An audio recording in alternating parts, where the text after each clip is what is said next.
This is about Bardstown and Bourbon. We don't make many plans for travel, so when it comes time for even a small excursion, we do our best to see it through. Bad weather hit on the day we had scheduled for departure. I say bad weather. That's putting it mildly. We were hit with a full-blown polar vortex, and that meant intense cold, down to 0 and below degrees, with blustery gusts delivering a wind chill factor of -20. I used to laugh at this wind chill factor, but this time when I got out in it and the wind whipped that frigid air against my face, I understood what they were talking about when they were talking about wind chill factor. Frozen cheeks. Brrr. To make matters worse, it was snowing when we first set out, flurries.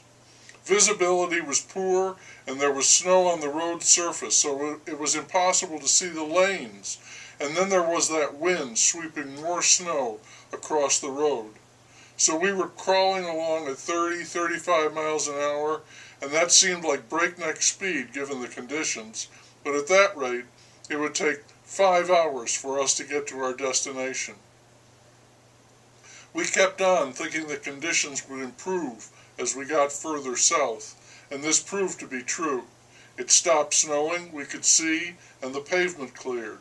The temperature even rose from 0 to 4 degrees, and we were driving at 65 miles an hour. We had the sense that this wasn't foolhardy. We were going to be fine. Our destination was Bardstown, Kentucky. I liked the sound of it, a town named for poets, but it turned out to be named for two brothers Bard. Here's what we found out about Bardstown, background stuff. It had been named the most beautiful small town in America by some organization. It was also known as the bourbon capital of the world, and it had been recently plagued by a series of murders. I had been reading about murders lately, so that disturbing note caught my attention. A deputy sheriff late at night had been ambushed on a deserted stretch of road and shotgunned to death. It was reported that he'd been investigating drugs in the area.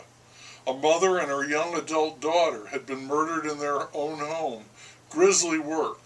Both shot to death and then hacked up with a knife. There were some other murders, all of these cases unsolved, and also a few disappearances. The only signs we saw or heard of this was a placard seen in a few shop windows that read, "Pray for Crystal, her safe return." As the cases were unsolved, so those prayers were as yet unanswered. I could not say if Bardstown was the most fair in all the land. It was hard to tell. Nearly all the shops were closed because of that frigid polar vortex. It even sounds bad. They didn't have them when I was a kid.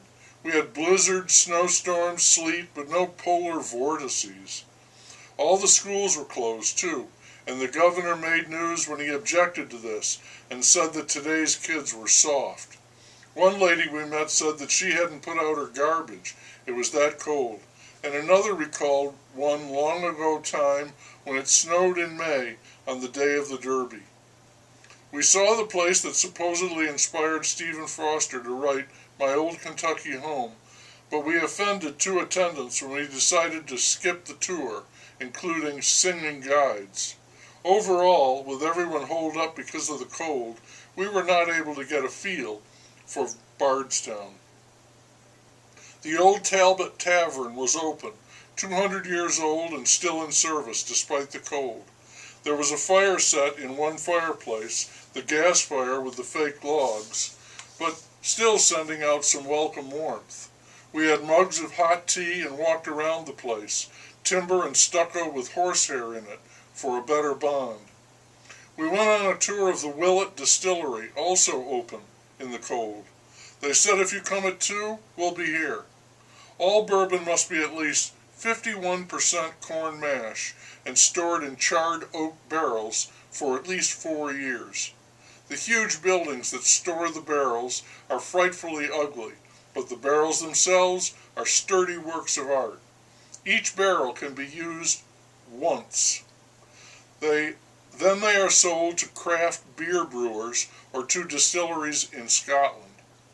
The distillery had 3 cats, all grown fat on mice, out to get at the grain.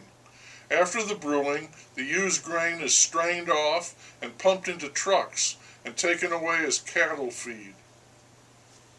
The barrels weigh 125 pounds empty, 500 pounds full of 53 gallons of whiskey. They fill 25 barrels a day. Willet has 48,000 plus barrels on site, earning it the distinction of a small batch distillery. They are stored 5 layers high, side by side, and each building has a plumb bob to make sure everything is on the level. One distillery in the area had a building collapse recently due to imbalanced loading, and another had a great fire in 1996, losing 7 buildings in the whiskey-fueled blaze. There was a fire about 2 weeks ago, I think in a Jim Beam distillery, a lightning strike, and they had thousands of barrels go up, and they had rivers of bourbon going into eventually the Ohio River, a great surge of bourbon. 60% of the final cost of the product is taxes, a deal made in exchange for the end of prohibition. Some deal. When America decided to revolt, the saying was, taxation without representation is tyranny. Now we can say, taxation with representation is democracy. I wonder if it represents an advance. I guess we have the bourbon to counter the ill effects of the taxes.